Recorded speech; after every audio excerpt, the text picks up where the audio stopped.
বৃন্দ, আমরা জানেন যে ভারতীয় পণ্য বয়কটের ডাক দিয়েছি গণ অধিকার পরিষদের পক্ষ থেকে। আমাদের সম্মানিত আহ্বায়ক তিনি কিন্তু শপথ বাক্য পাঠ করিয়েছেন জাতির উদ্দেশ্যে যে আমরা বাংলাদেশের গর্বিত নাগরিক হিসেবে ভারতীয় পণ্য বয়কট করব এবং সমস্বরে জাতীয় প্রেস ক্লাবে সেইখানে উপস্থিত জনতা সেই ভারতীয় পণ্য বয়কটের বিষয়ে শপথ বাক্য পাঠ করেছিল। আসসালামু আলাইকুম রহমতুল্লাহ। সুপ্রিয় দর্শক, ভারতীয় পণ্য বয়কটের ডাক দিয়েছিলেন গণ অধিকার পরিষদ সহ বাংলাদেশের দেশপ্রেমী জনগণ। কয়েকদিনে এই ভারতীয় পণ্য বয়কটটা পুরো বাংলাদেশ ছড়িয়ে গেছে এবং ব্যাপকভাবে প্রভাব ফেলেছে। শহর থেকে প্রত্যন্ত গ্রাম পর্যন্ত ভারতীয় পণ্য বয়কটের কার্যক্রম চলতেছে। তো প্রিয় দর্শক, এই বিষয় নিয়ে গণ অধিকার পরিষদের একটা সংবাদ সম্মেলন হয়েছে এবং কর্মসূচি ও নির্দেশনা দিয়েছেন শীর্ষস্থানীয় নেতৃবৃন্দ। সেখানে উপস্থিত ছিলেন তারেক রহমান, ফারুক হাসান সহ অন্যান্য নেতৃবৃন্দ। তো প্রিয় দর্শক, চলুন আমরা সেই ভিডিওটা আগে দেখে আসি। বৃন্দ, আমরা জানেন যে ভারতীয় পণ্য বয়কটের ডাক দিয়েছি গণ অধিকার পরিষদের পক্ষ থেকে। আমাদের সম্মানিত আহ্বায়ক তিনি কিন্তু শপথ বাক্য পাঠ করিয়েছেন জাতির উদ্দেশ্যে যে আমরা বাংলাদেশের গর্বিত নাগরিক হিসেবে ভারতীয় পণ্য বয়কট করব এবং সমস্বরে জাতীয় প্রেস ক্লাবে সেইখানে উপস্থিত জনতা সেই ভারতীয় পণ্য বয়কটের বিষয়ে শপথ বাক্য পাঠ করেছিল। তো আমাদের গত কয়েকদিন যাবৎ গণ অধিকার পরিষদের সদস্যবৃন্দ, আমি সহ আমরা ভারতীয় পণ্য বয়কটের জন্য বিভিন্ন অ্যাক্টিভিটি চালাচ্ছি। সেটা লিফলেট বিতরণ, চুন বিতরণ, আরও বিভিন্ন ধরনের কার্যক্রম রয়েছে এবং আমরা পণ্যগুলি স্পেসিফিক দেখিয়েও দিচ্ছি কোন কোন পণ্য আমরা বয়কট করব। তো আজকে আমাদের মিটিং ছিল গণ অধিকার পরিষদের। সেখানে আমাদের আহ্বায়ক ভারপ্রাপ্ত আহ্বায়ক ফারুক হাসান এবং ভারপ্রাপ্ত সদস্য সচিব ফারুক হাসান এবং আমাদের আহ্বায়ক মহোদয় মিয়া মুশিরুজ্জামান ভাই, আমাদের সিনিয়র যুগ্ম সদস্য সচিব আতাউল্লাহ ভাই, তারপরে আমাদের ফাহিম ভাই সহ মহানগরের নেতৃবৃন্দ ছিল, আমি ছিলাম। তো আমরা বেশ কিছু নীতিগত সিদ্ধান্ত নিয়েছি। সেই সিদ্ধান্তগুলো আমাদের সদস্য সচিব এবং আহ্বায়ক মহোদয়কে সবার সামনে তুলে ধরার জন্য অনুরোধ করছি। আসসালামু আলাইকুম। ইতিমধ্যেই আপনারা দেখতে পাচ্ছেন যে ভারতীয় পণ্য বয়কটের যে ডাক, এই ডাকটি গণ অধিকার পরিষদ সবার আগে দিয়েছে এবং এই আন্দোলনটি আমরা বাংলাদেশের টেকনাফ থেকে তেতুলিয়া 56,000 বর্গমাইলের প্রত্যেকটি ঘরে ঘরে আমরা পৌঁছাতে চাই। অনেকেই প্রশ্ন করতে পারেন, অনেকেই জিজ্ঞাসা করতে পারেন যে ভাই আপনারা কেন ভারতীয় পণ্য বয়কটের ডাক দিলেন।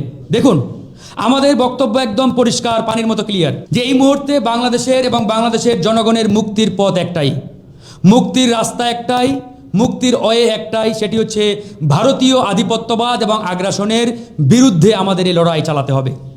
যদি না আমরা এই ভারতীয় আধিপত্যবাদ এবং আগ্রাসনকে বাংলাদেশের মাটি থেকে মূলোৎপাটন না করতে পারি, তাহলে এই দেশ ভারতের গোলামি করতে করতে আমাদের বাকিটা জীবন আমাদের শেষ করতে হবে। অনেকেই আপনারা উপলব্ধি করতে পারছেন না বা বুঝতে পারছেন না যে ভারতীয় আগ্রাসন এবং আধিপত্যবাদের যে রুট, যে মূল, এটা বাংলাদেশের কতটা গভীরে, কতটা নিচে, কতটা ডিপ জায়গায় আজকে আমাদের চলে গেছে। তো এখান থেকে আমরা যদি বেরিয়ে না আসতে পারি, এই ভারতীয় আধিপত্যবাদকে যদি আমরা বাংলাদেশ থেকে বিতাড়িত না করতে পারি, আমরা বলছি ভাই, এই আন্দোলন করে, অন্য আন্দোলন করে, অমুক দাবি তমুক দাবিতে আন্দোলন করে এদেশের মানুষ মুক্তি পাবে না। পরিষ্কার কথা। তবে এই একটা জিনিস মনে রাখবেন, এই আন্দোলন অনেক চ্যালেঞ্জিং, অনেক ঝুঁকিপূর্ণ, অনেক রিস্কি, অনেক কঠিন, তবে অসম্ভব নয়।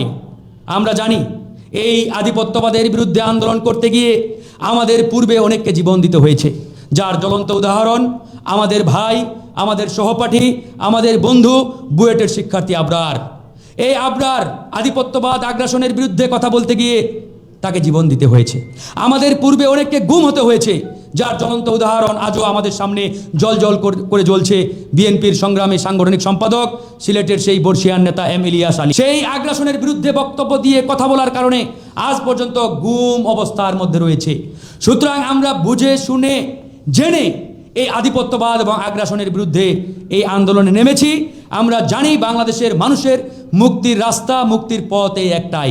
সেই আধিপত্যবাদ এবং আগ্রাসনের বিরুদ্ধে আন্দোলন করতে গিয়ে আমরা অনেক বিচার বিশ্লেষণ করে দেখলাম, ভারতের সাথে যুদ্ধ করে আমরা টিকতে পারবো না, ভারতের সাথে অন্যভাবে লড়াই করে আমরা টিকতে পারবো না।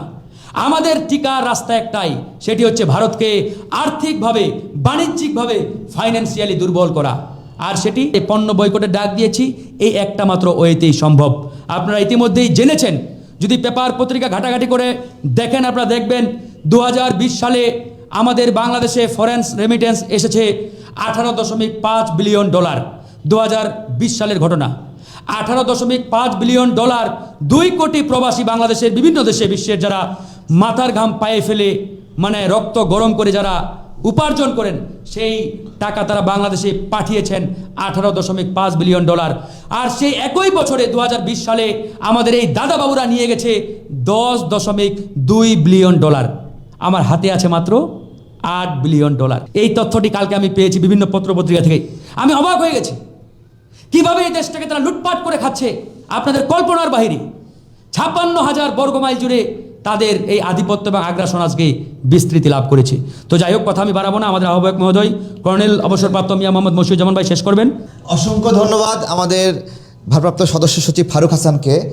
আমরা আবরার ফাহাদকে স্মরণ করি, ভারতীয় আগ্রাসনের বিরুদ্ধে প্রথম শহীদ, যে এই সময়ে এসে বুয়েটের মতো একটা শিক্ষা প্রতিষ্ঠানে পড়ে ভারতের আগ্রাসনের বিরুদ্ধে কি পর্যায় থেকে লড়াই করেছে, এবং সেই লড়াই করতে গিয়ে তাকে পিটিয়ে হত্যা করা হয়েছে।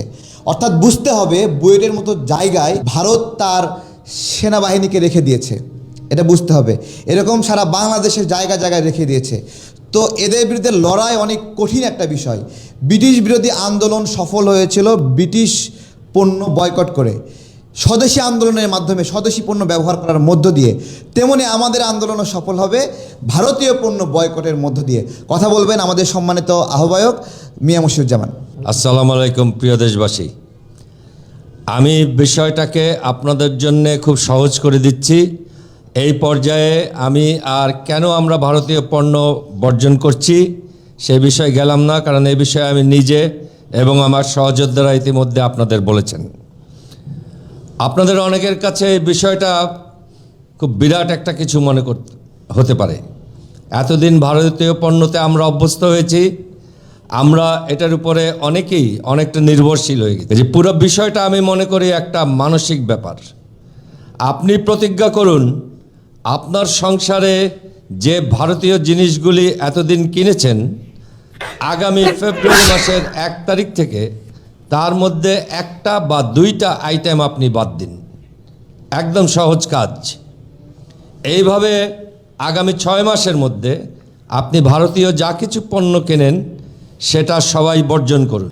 বাংলাদেশের 18 কোটি মানুষের মধ্যে যদি 12 কোটি সাবালক হয় এবং তারা যদি নিজ অর্জনে অথবা তাদের পিতামাতা বা বড় ভাইদের অর্জনের কিছু অংশ বাজারে খরচ করে এবং তারা যদি আগামী 6 মাসের মধ্যে তাদের যে তালিকা সেই তালিকার থেকে ভারতীয় আইটেম সবগুলি বাদ দিয়ে দেয়, তাহলে আমরা অনেকটা এগিয়ে যাব।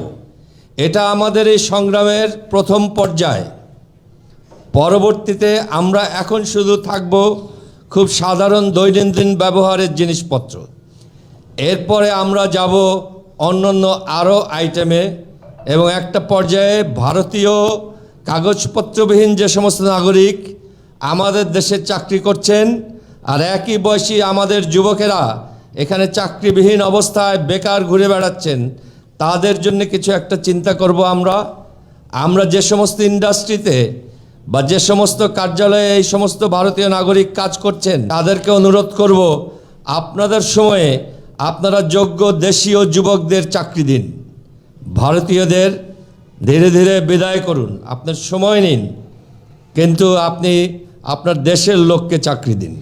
আপনারা মনস্তাত্ত্বিকভাবে ভারতীয় জিনিসের উপরে আর নির্ভরশীল থাকবেন না।